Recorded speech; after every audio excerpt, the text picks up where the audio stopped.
So I just got back from a trip to Xalapa, Veracruz, and my mother's hometown.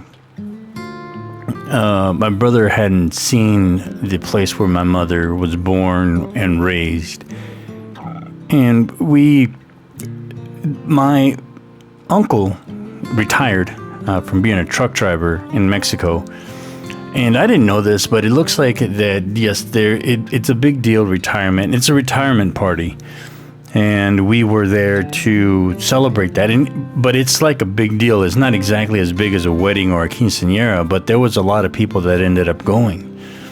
It ends up being a big deal. It kind of got rolled into some sort of like his birthday party and another celebration as well. But the idea was that there was a lot of beer involved, and there was a lot of dancing and what have you.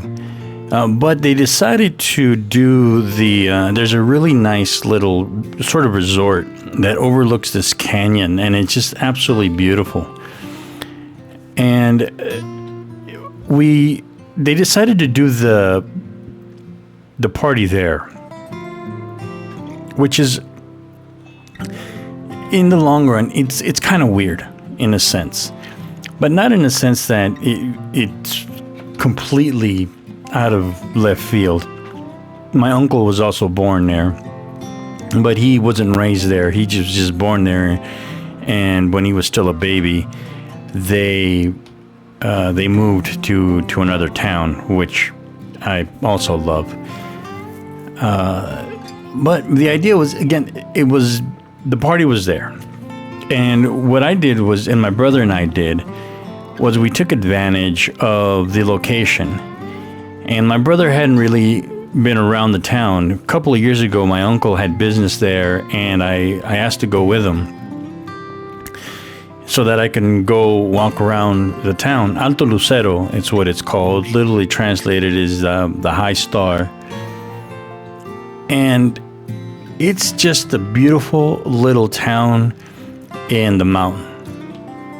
It is beautiful. It's clean. And one of the things is that my brother and I decided to go up a day early before the party so that we can walk around and just get to know the town a little better of where my mom grew up. Now, the town has been through some transformations. When my mom grew up, there wasn't any roads, concrete, no pavement or anything. It was all dirt and mud. And at one point, before my mom was born, the only way to really get up there was by airplane during the rainy season, because it was all just mud going up there.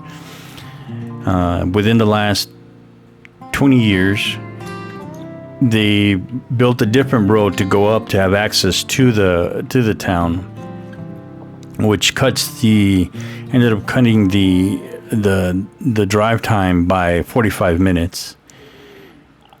And again, it's a secluded little town. It's not a magic town, Pueblo Mágico, which is what they call the towns that have retained their colonial vibe, their old school way of living, and their old school buildings. Alto Lucero, for the most part, has modernized in a lot of ways, but it still has kept its nice little small town feel to it. Okay, the people are kind of off in their own world in a lot of sense. They don't mean to be rude. They just talk different. Okay. The other weird thing about this town, and I won't get too much into it, but is that there are basically 3 or 4 families that have dominated the town, and everyone carries their last name in one way, shape, or form. My grandmother carried 2 of them, and my brother and I carry 1. And we ended up finding a cousin, as you do in small town anywhere, I guess. We ended up finding actually more than 1 cousin, and possibly someone else that could be related through a different side of the family. It is a small town, and that had certain issues with it between family members growing up. Like let's just say small town in the South. But we went up, had a good time, and saw some things. Now, that said, I decided to take my gear. Of course, I'm a photographer, this is what I like to do, and this is what I'm going to do. Okay. The idea here is that I've always tried to sort of carry a minimalist approach, and I'm almost there. I do carry a little too much gear, and my whole deal is documenting. I now am in the habit of carrying small cameras like the DJI action cameras, the Osmo action cameras. I like strapping those to my chest and walking around and doing photo walks whenever I'm out and about or whenever I'm just documenting stuff. As a matter of fact, I just finished editing a video today for my uncle of the party up in the resort. And I didn't take any still pictures. All I did was take video using the DJI Action 3. Now that's a conscious decision. I didn't want to take my camera out there because I know there'd be a lot of drinking involved, and there'd be a risk of not necessarily having it stolen. That's not what it is. It's just having it broken. Not because I can't control myself, but because there are family members running around and friends running around that possibly there was just a lot of liquor involved. And let's just say I think I made the right choice. Now, my deal is I don't want to carry around the big cameras anymore. There was a time, hell, I even carried around a C100, the first generation, a few years ago because I was very much consumed with documenting using video, which is fair. I think documenting using both is exactly what needs to happen. But throughout the years, I had put it this way, I used to carry an EOS 1V film camera, and that thing's a tank, and I love that camera to death. But at this day and age, the problem is carry-on, and I've found a workaround now. But the thing is, walking around with gear now is not only cumbersome, but expensive and not cost-effective.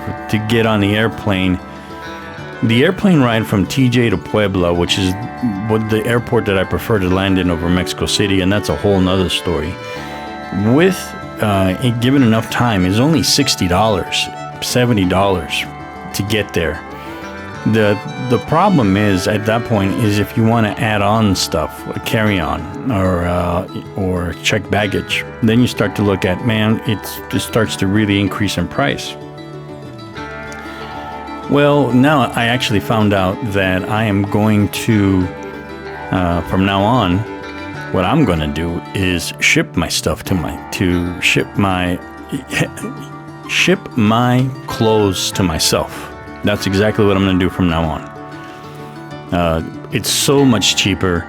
You just do it 5 days in advance, the most economical way. Boom, land there, and I got clothes. I did it backwards this time. I shipped my clothes to myself because I also love buying coffee, and I bought a lot of coffee.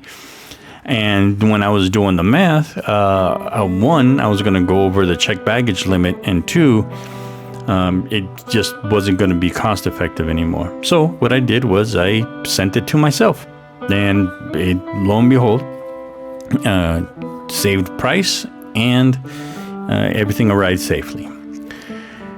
So with gear now, it is very cumbersome. I can't carry that. So I keep thinking about my gear. And not just that.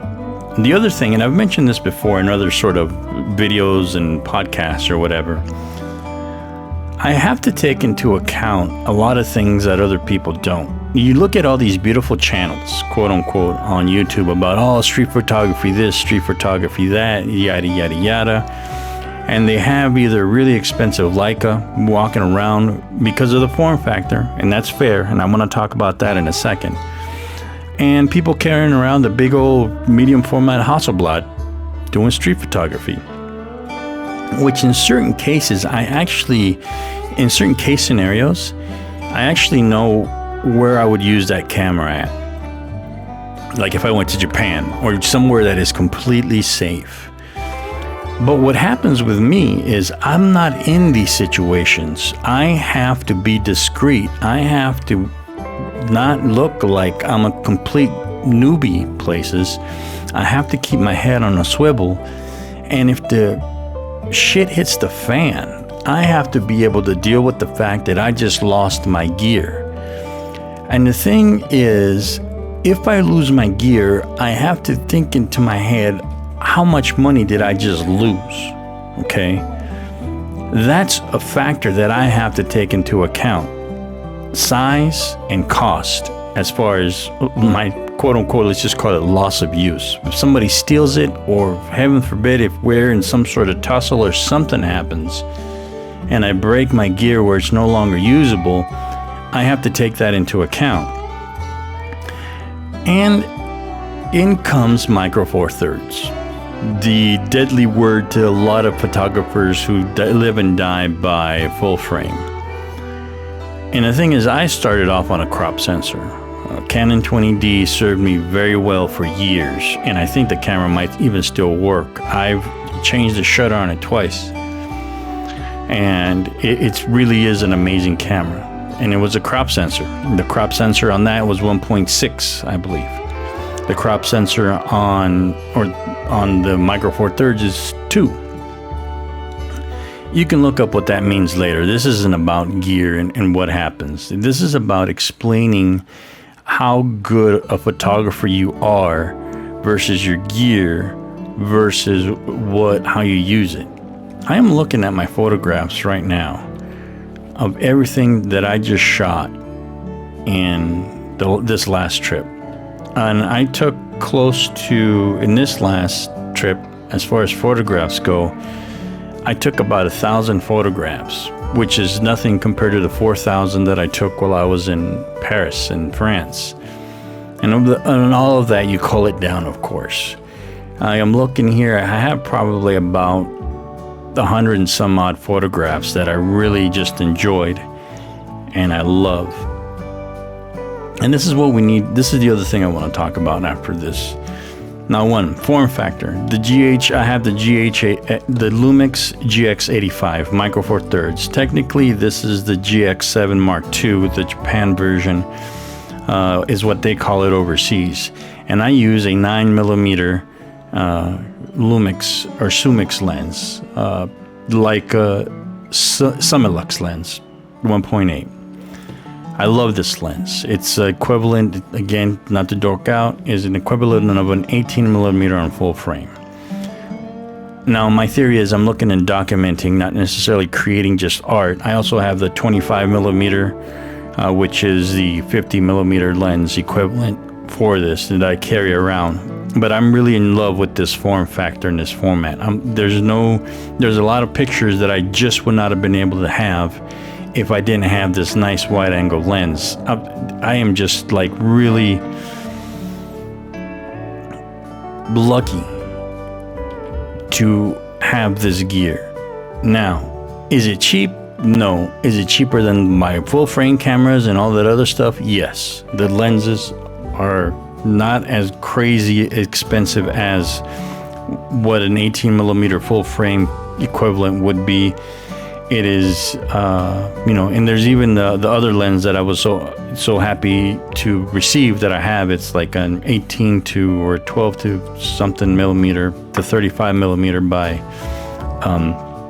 the one lens everybody needs to have that I had a brain fart right now. I don't know what it is, but it's good for Micro Four Thirds and what have you.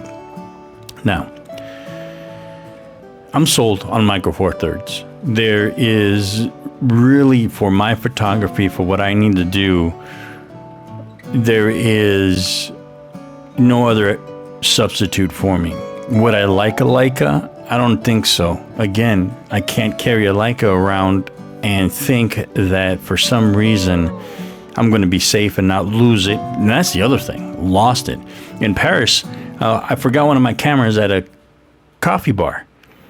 And we actually spent I actually had to spend an extra $100 to run back on hoping that it was still there. And thank God the actual, the owner got it and put it aside and kept it for me. I'm so happy about that. And that's actually another thing that I have to finish is all my videos in Paris. So I'm not without blame myself for losing gear. Okay. So a Leica's useless to me for where I go, where I'm going to photograph. And I live in let's just call it the Southern California circle. I frequent Tijuana a lot, and I need to go there to photograph. And I need to make sure that, even in some places in San Diego and Los Angeles, I just can't walk around with a big gear thinking that I'm going to be okay. My photography is different. I need gear that I can lose, in a sense. Okay? But still be good. And what happens with my little Lumix is that it is exactly what I need. The form factor is small. It's the size of a normal, just a little smaller, I think, than a Leica film camera. And it is exactly what I need. I was debating on whether getting this, and again, the form factor is important to me because it's a rangefinder form factor. If you don't know what that is, you got to go look it up. It is what the Sonys look like. And for the longest time, I sat on getting an old Sony, 6100, 6200, something like that.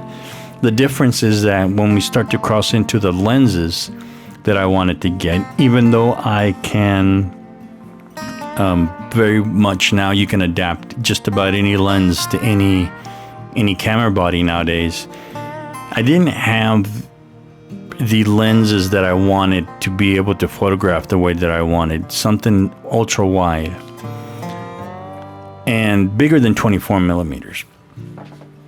And I am looking to getting a 35 millimeter equivalent for this, which is a 17 millimeter, 18 millimeter equivalent on this, which I kind of already have in a zoom lens. So this is what is keeping me from not getting it. The problem is when I put a zoom lens on there, now my camera is bigger and I don't have the nice stealth look that I have in the places that I can. Again, if I was in a very safe place, and I just keep thinking about Japan, as a safe place.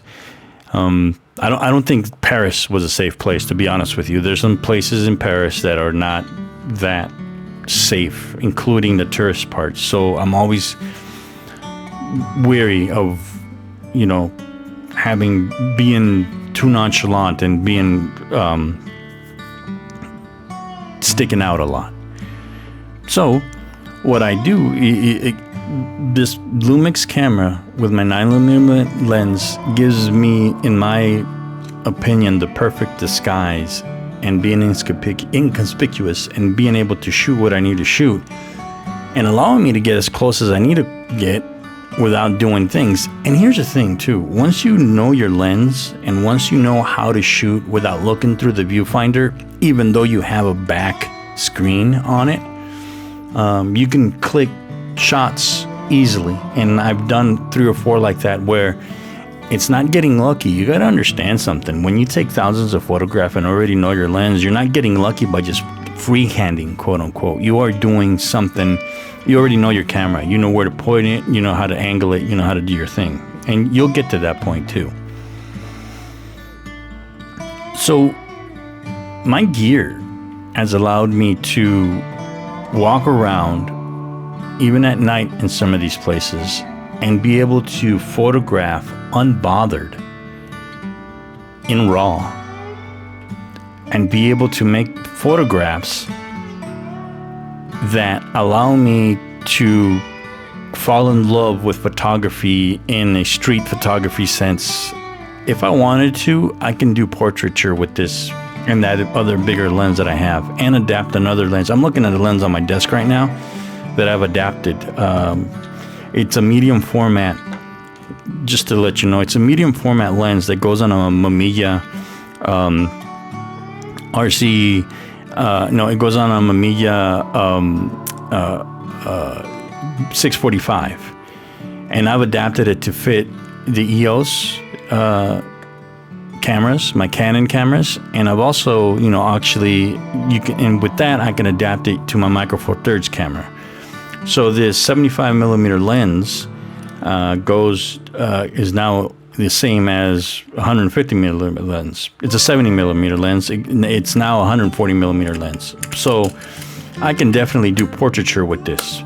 Now, the thing about this bokeh and this defocused background and that garbage is what it is, garbage. And right now, Lightroom does a great job of simulating that to the point where you would have to be a really, really discerning photographer to know the difference. And at the moment, I've done it already 1,000 times, probably actually 500 times, to be honest with you. And I'm really okay with the bokeh with digital bokeh, AI processed bokeh. What AI is for, AI is for. I love it. So that sort of myth that you need to have this big lens and big sensor, it doesn't hold water anymore. It really doesn't. You can do portrait shoots with a Micro Four Thirds camera, and if you wanted to defocus the background more, you can do it digitally, no problem. Everyone can miss me with this bullshit about you need this and you need that. The other thing that I really just am in love with here, the big argument is low light. And the obvious answer is, of course, a bigger sensor is going to get you better low light conditions. But to what end? To be quite honest, I went out and I took pictures at night. My ISO, it's at 1600. And not once am I looking at this and being bothered by any digital noise on this. Even if I print it up, I am like, if I look at my camera, I'm actually looking at this right now.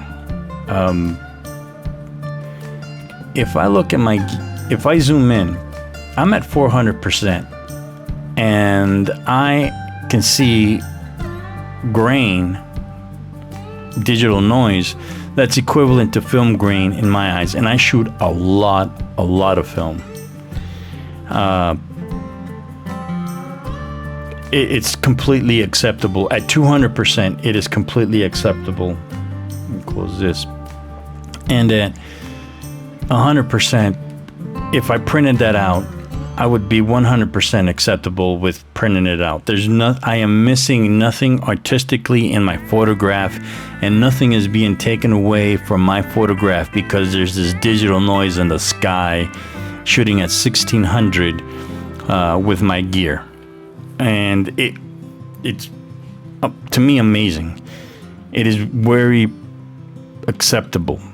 I'm not here to convince you to go to Micro Four Thirds. I'm here to convince you to know how to use your gear and not be convinced by all these other channels out there that are just absolutely just crazy about gear.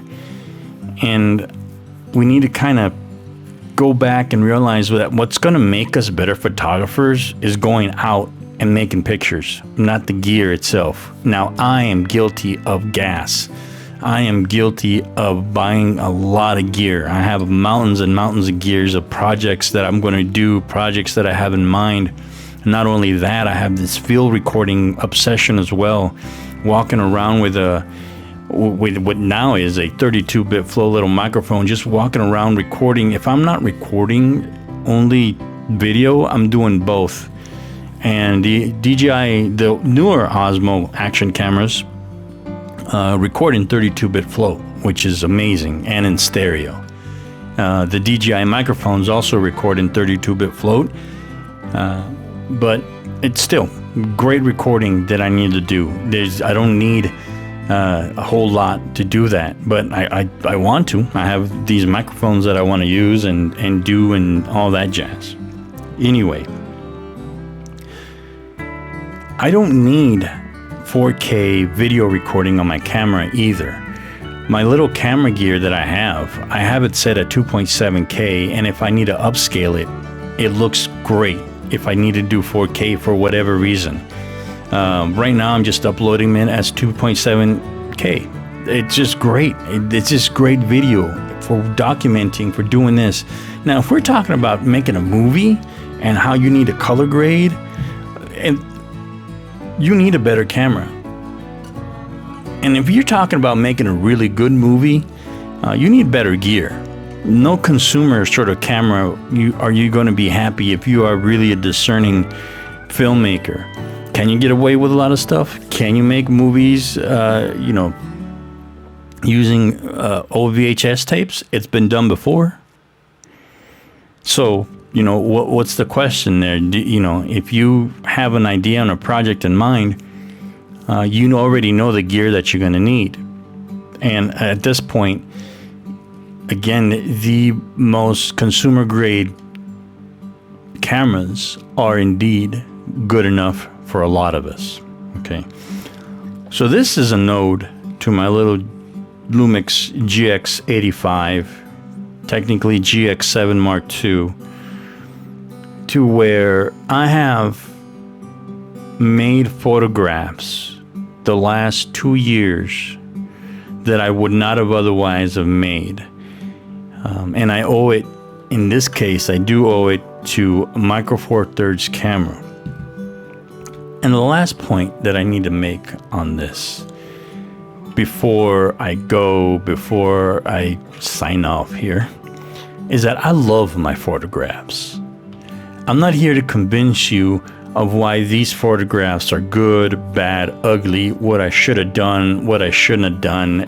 We need to stop that. And I really am at the critical mass with photographers that keep doing that.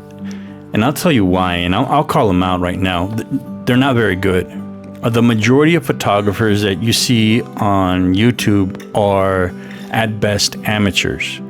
You want good photography? Pick up a magazine. Pick up lens work. And those are where the real good photographers are at. People that are published on a consistent basis and not have their own channel like mine. Where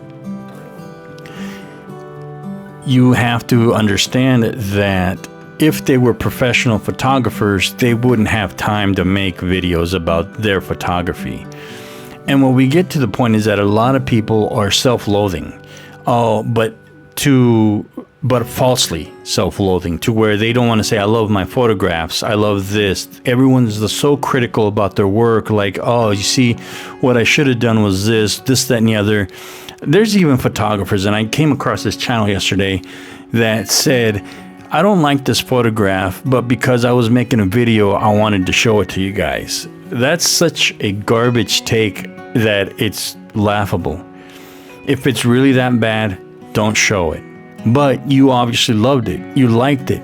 And there's no way that you can convince me, actions speak louder than words. You have to realize how much it takes to make the photograph and then make a video and then make a voiceover talking about the photograph. And you took all that time to tell us that you didn't like it. I don't agree with that. I don't believe you. And when we're talking about, this photograph follows these rules, and I took this photograph because, see the composition, see the leading lines. You know what? Who cares? You already made the photograph. In a lot of sense, we need to talk about the feeling of the photograph, because no matter how technical the photograph can be, you can still lose everything. What's that saying that goes out of, sharp photographs with fuzzy subject matters or with fuzzy ideas? That's exactly what happens. You can't be too critical about your photography if you're no one. love what you do. Love going out, taking your cameras. Fall in love with your own photography like you fall in love with yourself. That's exactly what it is. You have to do that, man. You have to be able to say, I love this photograph, because that photograph is unique. That photograph is you. You did that. You went out and you created something. And then if you want to show it to the world, absolutely show it to the world, man. And don't care about, well, you should have done this. The first people to critique are usually the worst photographers with shitty portfolios, man. Don't worry about them. The real photographers will tell you, great idea, I love this. And then if you ask them for a critique, then they'll give it to you. No one's going to talk bad about your photograph. No one that's worth a shit is going to talk bad about your photography. You need to be able to go out there and go, man, I love this shot for what it is. And it doesn't matter if you're shooting squirrels, if you're out shooting street photography. You made the photograph. Now show it. And now you want to show it. And now you do. And now because you showed it because you loved it in one way, shape, or form. And I'm not talking about like, I think this is pretty good, this, that, and the other. Because we all take pictures that we quote unquote like, whatever. But there are pictures that once you start separating the good ones from the bad, you start saying, I love this picture. I'm going to take time to edit this, and I'm going to take time to show it in one way, shape, or form. And then do not forget about printing your photographs. Even if you do the Walmart thing. Walmart is a pretty decent printing printing thing. They're going to do a really decent job on the majority of work. If you need something that is artistic and that you want to sell, now we're talking something completely different, okay? And that's the other thing. Don't take yourself so seriously that you're thinking, I need to sell, I made this photograph, now I need to sell it. No, man, relax. The market allows what the market allows. If sooner or later you start getting so good that people are looking for your work, trust me, that'll happen. That's another story. I just want to drive home, man. Love your pictures. Love showing them. And don't take shit from anyone. You know, just do your work and go out and continue to do your work. This culture, this society of photographers is so toxic at times that it makes me sick. It's like I went to Coatepec. I went and took those pictures. You were at home fucking eating Jack in the Box and watching fucking reruns of fucking I Love Lucy, man. Stay out of it. And don't sit there and critique things that you actually have nothing to talk about. Again, go out and take your photographs. I'm looking at a lot of these photographs that I took, and I'm about to do what I just criticize others are doing. But with context. I'm looking at a lot of these photographs where other people look like it's mundane.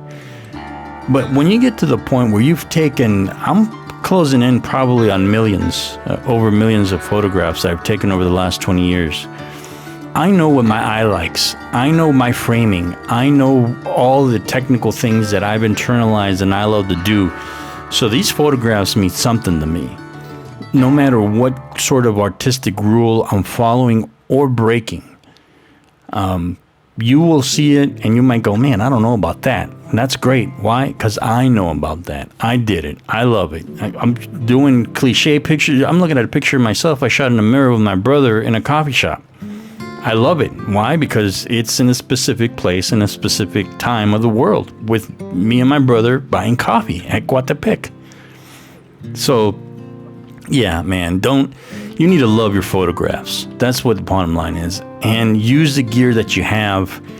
You don't need a whole lot more. In my case, I actually went out of my way to downsize. I have 2 Micro Four Thirds cameras, and I love them. There's just nothing that at this point, the only limit is my imagination. If you need bigger cameras, that's because you're doing bigger things. And you will know if you need it. You don't, some of us are just fine using telephones. So, or smartphones. So that's it. Love your photographs. Show them off. you might need thick skin. If you can't ignore it, you might thick skin, and use the gear that you have, and just look at your photographs and go, man, I'm so happy that I love making pictures. That's just it, man. That really is it. That's the whole fucking bottom line. We love making pictures, and we make them. We don't take them. Remember that. All right, I'm off my soapbox. Take it easy.